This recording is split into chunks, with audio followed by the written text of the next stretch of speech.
рӯзи сешанбе 12 март Ювентуси Турини дар майдонаш Атлетико Мадридро қабул мекунад дар бозии ҷавобии якашфиналаи Лигаи Чемпионҳо. хотиррасон мекунем ки бозии якум бо ҳисоби 2-0 ба фоидаи Атлетико анҷом ёфта буд.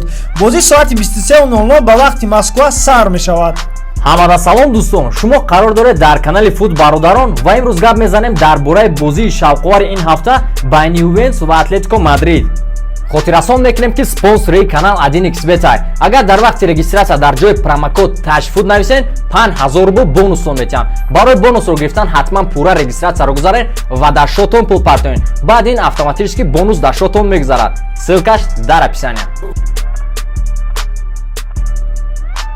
дастаи Турини пеш аз бозӣ бо Атлетико фаворит ҳисоб мехӯрд, вале онҳо ду голи беҷавоб сар доданд. ҳар дуи голҳо дар 12 дақиқаи охир зада шуданд.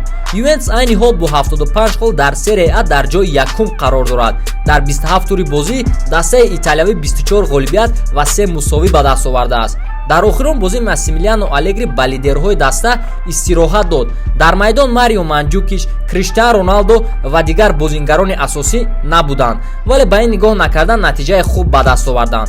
аз сабаби дисквалификатсия Алекс Сандро бозӣ намекунад. дар моҳи феврал бозингарони Диего Симеоне ба дастаҳои Бетис ва Реал бой дод, вале ғолиби Райо Великано ва Вильяреал шуд. дар бозии якуми якашфиналаи Лигаи Чемпионҳо мадридиён ногоҳон Ювентусро бо ҳисоби 2-0 ғолиб шуданд. агар Атлетико дар чемпионати Испания эҳтиётона ва дар ҳимоя бозӣ кунад, вале зидди Ювентус дастаи испанӣ кӯшиш мекард бисёртар ҳамла кунад. Симеоне мефаҳмад ки бозӣ дар меҳмонӣ хело мушкил мешавад, барои ҳамин маҷбур буд ки дар майдонаш ғолибият ба даст орад. онҳо Роналдоро маҳкам карданд ва ба ҳамин ҳамаи нақшаҳои Ювентусро шикастанд. аз сабаби дисквалификатсия Томас Тайе ва Диего Коста бозӣ намекунад, а Лукас Эрнандес бошад травма дорад.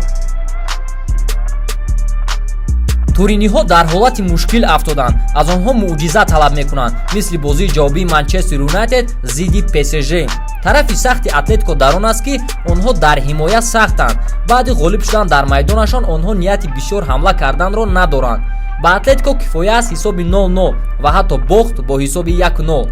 Ювентус низ ҳимояро сахт меқапанд, барои агар як гол аз Атлетико сар диҳанд, маҷбур мешаванд 4 гол зананд барои ба якчорфинал роҳ ёбанд. прогнози мо дар ин бозӣ ғолибияти Ювентус бо коэффициенти 1.78 мебошад. ба ҳамин тамом дӯстон, дар комментария нависед оё шумо боварӣ доред ки Ювентус ба якчорфиналаи Лигаи Чемпионҳо мебарояд. ва ҳатман дар канал обуна шавед ки аз видеои ояндаи мо қафо намонед. бо шумо буданд Гайруфо. хайр.